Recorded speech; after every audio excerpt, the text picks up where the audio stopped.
Hello everybody, welcome back. It's JudiciousFire, and I am here with the Crystal Wraith. Crystal Wraith is the new free-to-play hero here in Castle Clash.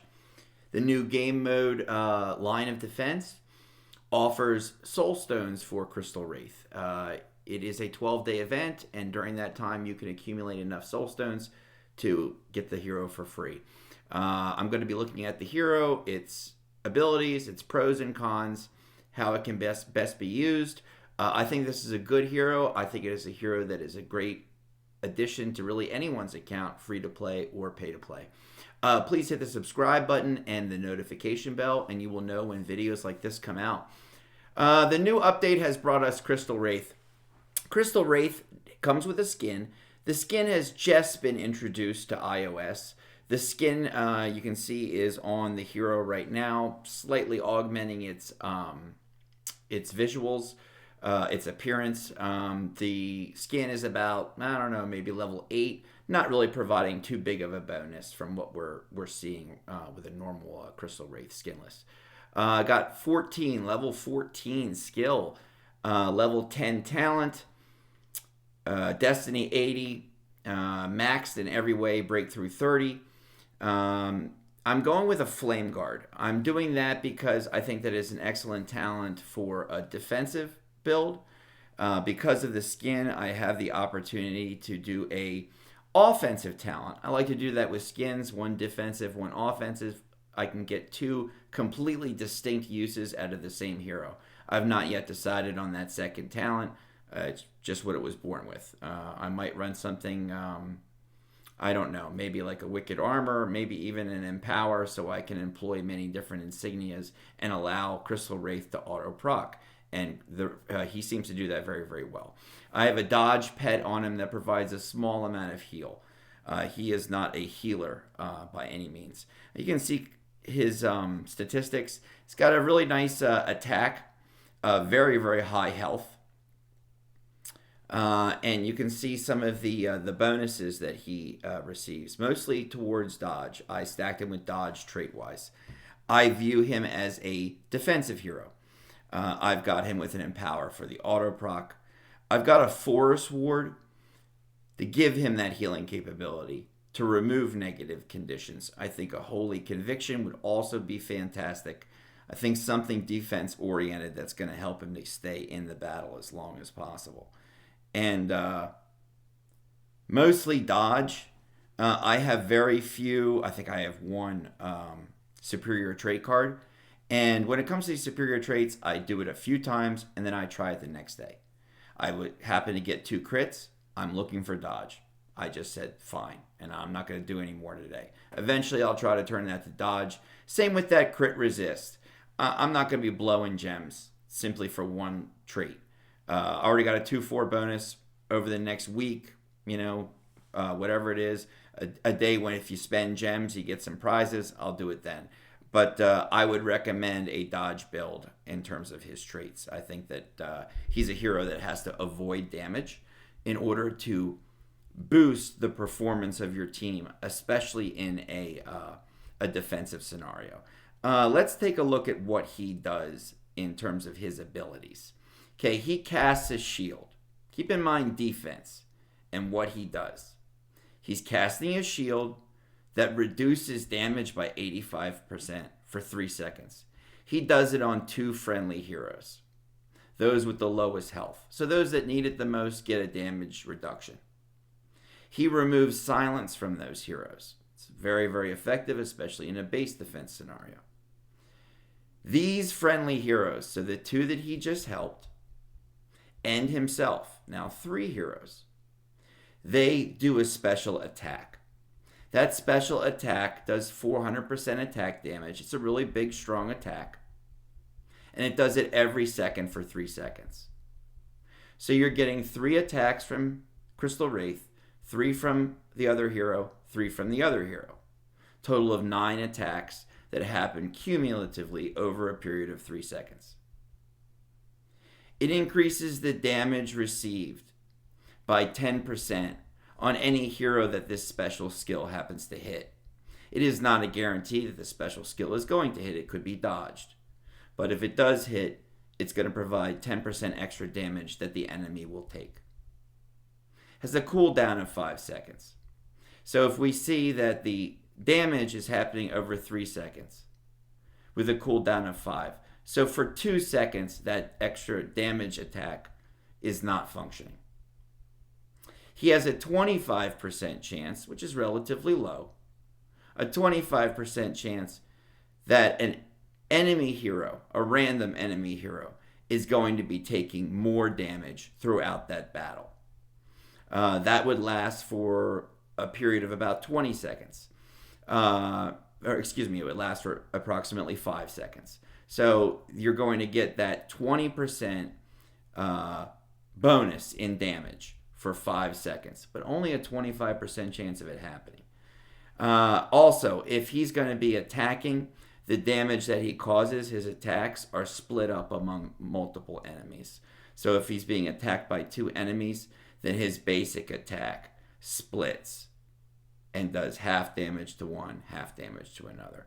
So mostly defensive, giving a shield, increasing damage reduction, giving extra hits to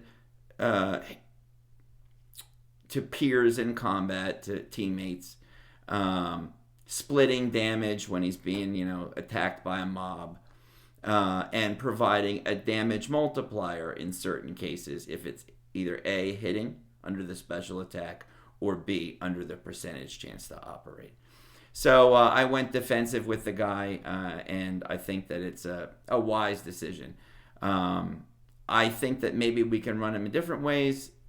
Are there game modes where this could be very, very effective, like an Archdemon, for example, where he's able to increase damage? We'll have to see. It's a massive damage increase that he provides, but there's also a lengthy cooldown in this process. It's also only a percentage chance for the other damage multiplier to happen. And the heroes that we're using right now, traditionally in Archdemon, have a guarantee of that happening. And it's also pretty easy to hit max damage 500k already on the Archdemon. I don't necessarily see this guy filling any Archdemon hero roles, but he certainly can fill a role on your base as a defender. I've assembled a whole bunch of dragons. I'm running everybody with just like a Sacred Light or a defensive talent, no empowers of any kind, with the exception of Crystal Wraith, who's going to keep doing all those things that I just listed, and also I have Empower on Athene. And when Athene gets to max energy, she will give an Empower-like ability, infusing energy to all of those heroes around her. Let's try let's try the new hero trials. The new hero trials increased rewards. Let's see what we do as far as any new rewards that we happen to get.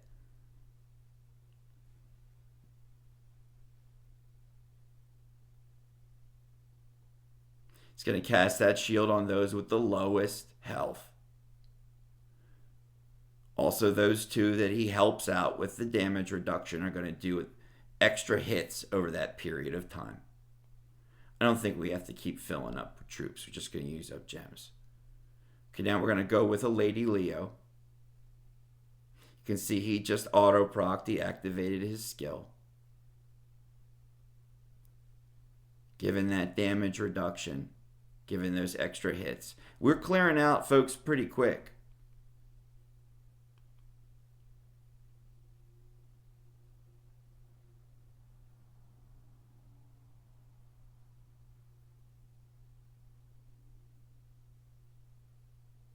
You can see he does take his share of damage, even with this, rather defensive setup, but it's not enough to knock his health pool even to halfway. He doesn't do a lot of damage. His attack capability is not super, super high. I would look at this guy more as a support hero. And we can see what's happening. We've got 2 dodge heroes. They're basically at a standstill. Let's try him against a hero that maybe doesn't have so much dodge, and we can actually see maybe some action happening. Let's try him up against Bloody Mary. A lot of people don't run dodge on their Bloody Mary. Let's see what happens. He gets killed immediately. We keep this in the video because it is important. I would not call this man a frontline attacker. I would not put him on the front line of your lost battlefield or any of that. I would put him back row as a supporter. Instant kill. Instant kill from an empower auto proc creation. That telltale electric corkscrew took him out immediately.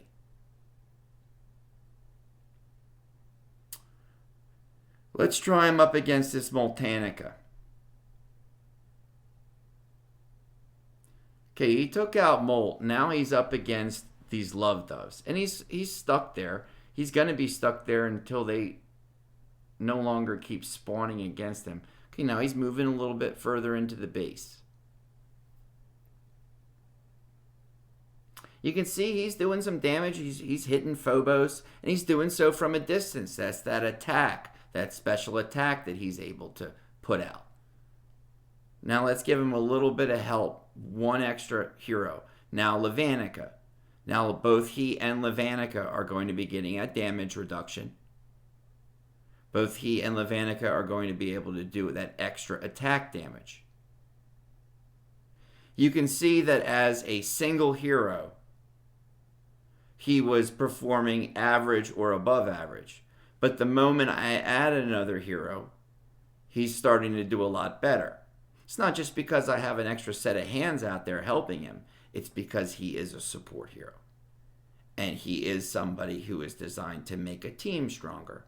So if he is on a team, that team will benefit and become stronger.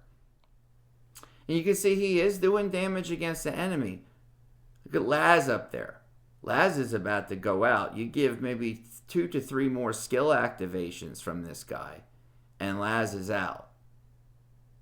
But it takes time. And it's also going to take a real defensive build in order to get him to stay alive long enough that he can actually do damage against the enemy. Crystal Wraith. I'm a little bit on the fence about Crystal Wraith in terms of my review of him as a hero. I think that with all heroes in Castle Clash, it takes a solid month of daily gameplay throughout the CC community before we realize what a hero does best, or maybe there's a certain combination that we collectively discover, and all of a sudden a hero takes on a very new life. I would say in terms of what he does, the removal of silence is very, very helpful. The damage reduction, helpful, but only 1/3 of your team is benefiting from that. And the extra hits can be helpful as well, especially against damage-capped heroes. Whether or not that is cumulatively going to be making a big difference against Zephyricas and Doves, I think time will tell. I would say that this is an above-average hero. I don't think this is any kind of like an OP, game-changing kind of hero. I think that this is a hero that any player, pay-to-play, free-to-play, would enjoy having in the altar, would benefit from, can be used in a variety of game modes, can be a benefit to your team, but is not necessarily a hero that I would deem to be essential. It's not like there's going to be a game mode in Castle Clash where we're locked out or unable to defeat it simply because we don't have a Crystal Wraith. So I would do the new game mode. I would acquire the Soul Stones. I would get the hero completely free to play, and you'll enjoy the use of this hero. And using this hero in tandem with 4 to 5 others on a team in specifically a base defense mode is going to really show the benefit of what this hero can do. Like in those hero trials I showed you, everybody was living, everybody was doing a great job on max level hero trials. And part of that was because of Crystal Wraith. So don't expect him to be a solo base killer. Don't expect him to be a hero killer unto himself. He makes other heroes hero killers, allowing them to survive long enough that they can activate their skill multiple times. I hope the game is treating you well, and I hope you're enjoying the new update, and I wish you happy holidays. I'll see you on the next video. All right, bye-bye.